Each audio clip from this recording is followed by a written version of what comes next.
Yeah, I mean, my weekend was dope, except for the miserable social media experience of old people yelling at young people. That was just so tiresome. Why can't we just celebrate rollback day in peace? Anyway, you guys ready to talk about this old versus new shit? Nothing to talk about? You know, Moss, that's the best part. We just need to do this one time because this old versus new discussion is so trash. I think most of the arguments are just stupid. They don't make much sense to me. The other thing about it is this happens once every 5 months. Once every 5 months, someone takes a look at their social media analytics. They're over there touch typing like this, and they're like, shit, I need clicks. How do I get clicks on social media? And then they just start tip tapping away and say, back in the day, fighting games were way harder to win at. Incredibly difficult. These days, it's so easy. You kids have it good. I used to Dragon Punch backwards, uphill, both ways with a broken arcade stick. It's always the same thing. And 5 months from now, when it comes up again, you can just be like, oh yeah, we talked about that. I can just go look at the YouTube video Sajam put up about this, right? Like, oh, no problem. And then 5 months later again, you'll be like, oh yeah, this came up again. Because it's going to come up for the rest of our lives. 10 years from now, this is going to be coming up for some reason. And the best part is like always, it starts with a Facebook post that was like, hey, you guys shouldn't be happy about getting top 8s, all right? You guys should never be happy about getting top 8s. Top 8s are whack. Back in my day, top 3 was dope, or something like that, right? That was like the gist of it. And then that translated to like, well, you know, it's not even getting top 8 these days. Who even cares? Like, freaking back in the day, we were fighting for our fucking lives. Quarters on the arcade machine, working our ass off. And then there was the Vi tweet. So Vi kicks it off with, the best way I can describe arcade era talent, tournament players, is we start with our 128 best at monthlies and regionals, only a very small margin of beginner and casuals. Today, beginners dwarf top player pools. 256 to 500 player tournament, but probably 64 to 32 are top. Players during the arcade era went to win. There were no conventions, no streams, no social medias to get any clout. You weren't there to play. You were there to play and rush shit down. That's why there weren't many casuals in tournaments, because every quarter was a grand final. The argument, I guess, in this case is that back in the day, if there's 128 players, they were fucking Navy SEALs. They were stacked to the teeth. These motherfuckers were monsters. They were crawling out of whatever sewers were under their favorite arcade, and they were just beasts. These days, if you have a 500-player tournament, like top 64 is pretty good. Don't we have really good results and ways to think about our modern tournaments and realize that this is not the case? Like, let's say an event like Combo Breaker, right? There's 200 or 500-player brackets for a game. You see the top players in that game losing in pools, or losing to someone right outside of pools before top 64, right? They're fighting people in top 128 who are beating or close to beating some of the best players in the game. And every pool looks like that. Every pool has 2 to 3 top players that are world level talent players who could be in top 8 of the event. And they're struggling and losing to people, right? And going into losers top 256 in the bracket instead of top 64, top 32. Like we just see that. So it's pretty clear that there are strong players in all levels of events currently, right? And if the argument's about like there's no casual players, you went there to win because every quarter was your grand finals. I mean, people pay lots of money to go to events today. If the argument is fighting for quarters made us better, people now fight for $250,000. So if it's money that it motivates people to be better, then we've got that beat.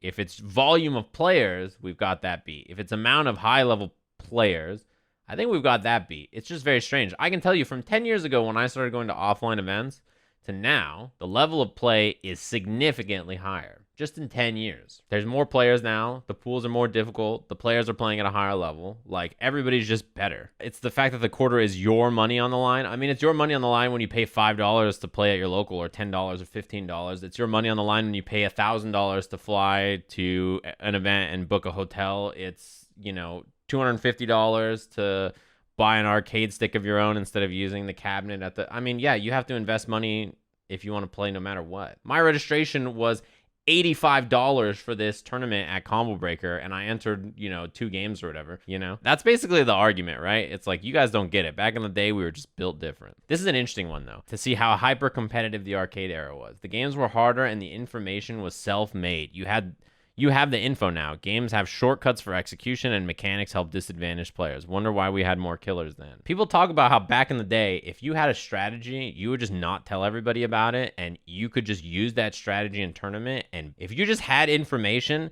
nobody else knew it. You can just win because there was not access to information, so you could just show up with new info and demolish people. What year was it for Third Strike? The year that like the unblockables first got shown off? Was it Tokido that showed up and started unblockabling all the American players? And they were like, what the fuck is going on? Wonder why we had more killers then, says the scene that played SA2 Yun for 4 years. Yeah. I don't understand how having more information being easier to find, and more people playing could make the level of play lower or the level of play less competitive. Just that idea alone, that's like, the level of play will continue to move forward and get higher, right? Is there even a possibility where like over 20 years the scene didn't develop and improve? And if so, how did that happen? That just seems like incredibly difficult. If that's the case, isn't that the problem, that people just didn't elevate the rest of the community and scene in that time? Like nobody was teaching people how to play, no one was putting out resources, nobody was, you know, playing at a high level and forcing people to keep up with them. Like it seems so strange to imagine this. But there was this Hi-Fi post from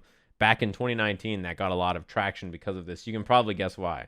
Tokido says, it was super easy to win in the past. CVS2 or even the beginning of Street Fighter 4. This is 10 years ago.